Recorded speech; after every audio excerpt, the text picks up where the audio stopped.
프랑스 대통령의 십자포하라. 한국 무기 사지 말자. 이게 여러분 사실일까요? 이거 여러분 사실입니다.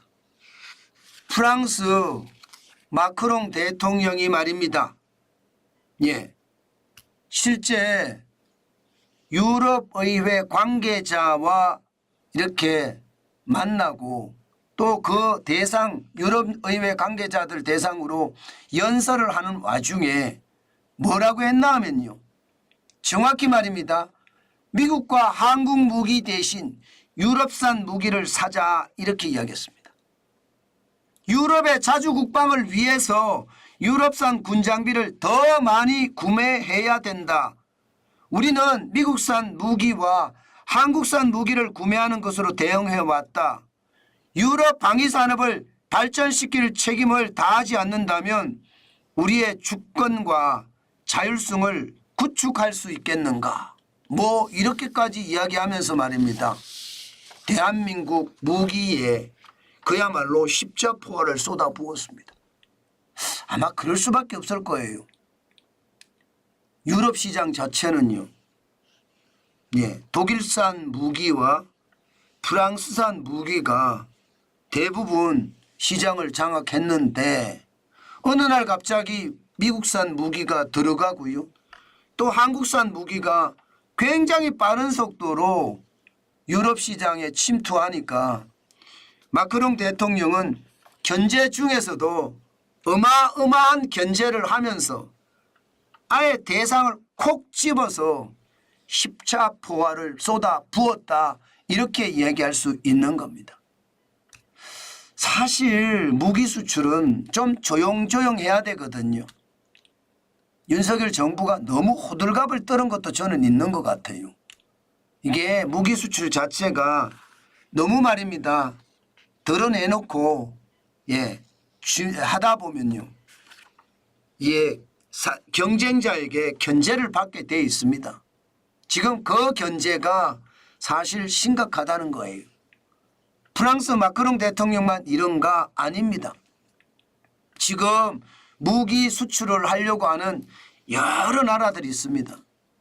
예, 담당자들을 만나보면 하나같이 말입니다. 예, 우리 대통령이 아니면 우리 총리가 대한민국에 대해서 이야기를 하더라. 이런 이야기를 하고 있습니다. 그 말은요.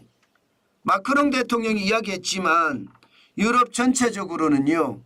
미국산 무기가 많이 들어오는 것, 한국산 무기가 침투하는 것 이거 불편하다는 이야기죠. 실제로 말입니다. 실제로 마크롱 대통령이 뭐 이렇게 이야기해서 터진 것은 아니라고 보지만 전 세계가 한국산 무기에 대해서 경계감을 가지고 있는 것은 분명해 보입니다. 보세요. 노르웨이 차기 전차 사업 이거 말입니다. 독일의 레오파르트 EA7이라고 하는 전차가 수주가 됐습니다. 의외로 말입니다. 레오파르트 전차가 지금 노르웨이의 차기 전차 사업으로 선정이 됐습니다. 우리는 당연히 떨어졌고요. K2 흑표 전차가 떨어진 거예요. 이게 가성비로 보면 게임이 안 되거든요. 독일의 레오파르트 전차보다 대한민국의 K2 전차가 훨씬 낫습니다. 그런데도 비싼 레오파르트 전차를 선택을 했습니다. 영국도 마찬가지입니다.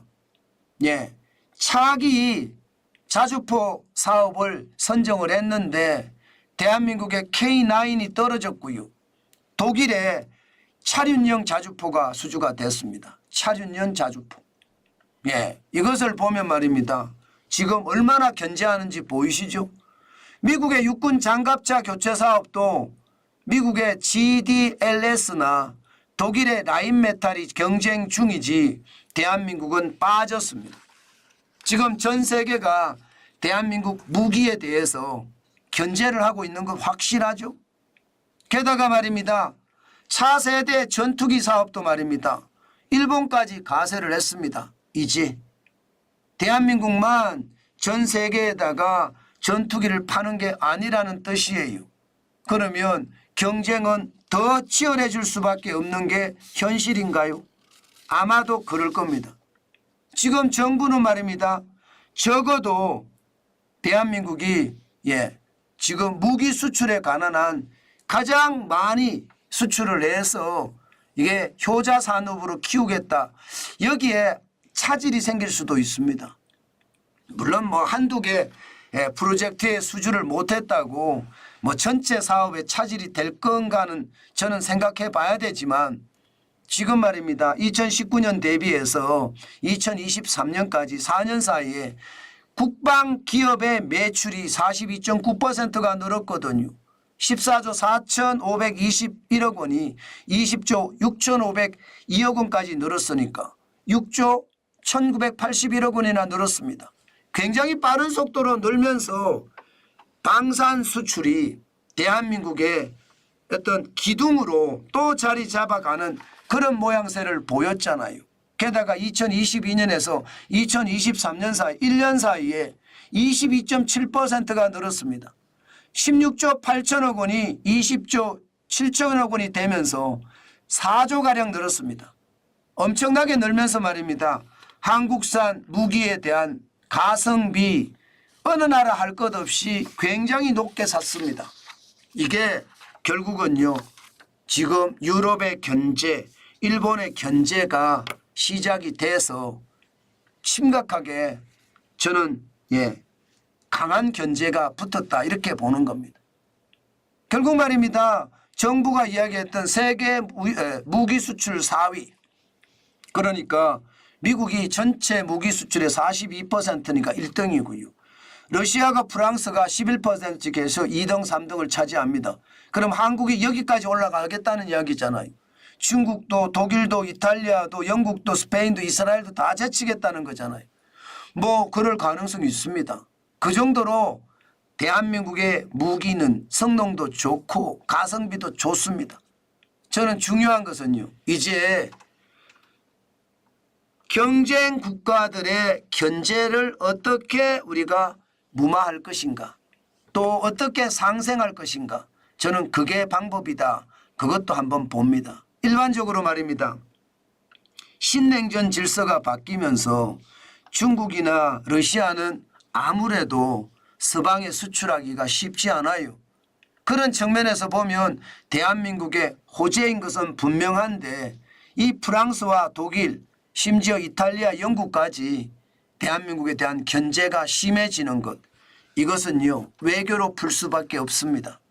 저는 한국 무기 사지 말자고 아직 공개적으로 말입니다.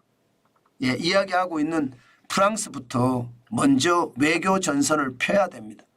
그래야지 대한민국의 어떤 방산에 대한 경쟁력 앞으로 계속 더 크게 가져갈 수도 있고요. 저는 더 중요한 것은요. 더 중요한 것은 무리하게 강구하고 무리하게 지금 나대지 말아야 된다는 것. 저는 꼭 말씀드리고 싶어요. 이게 무리하게 나대잖아요. 무리하게 광고하고 떠버리잖아요. 이것은요.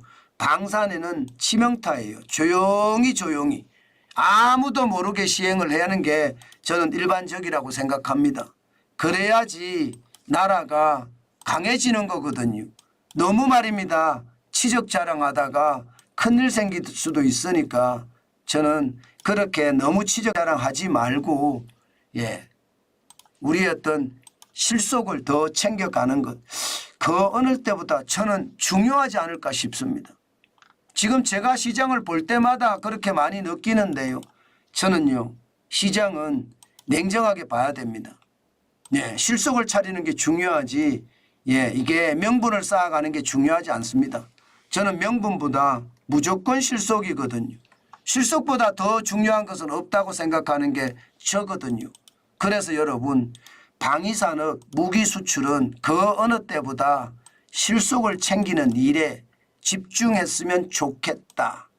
그 말씀 오늘 다시 한번 강조해 드립니다.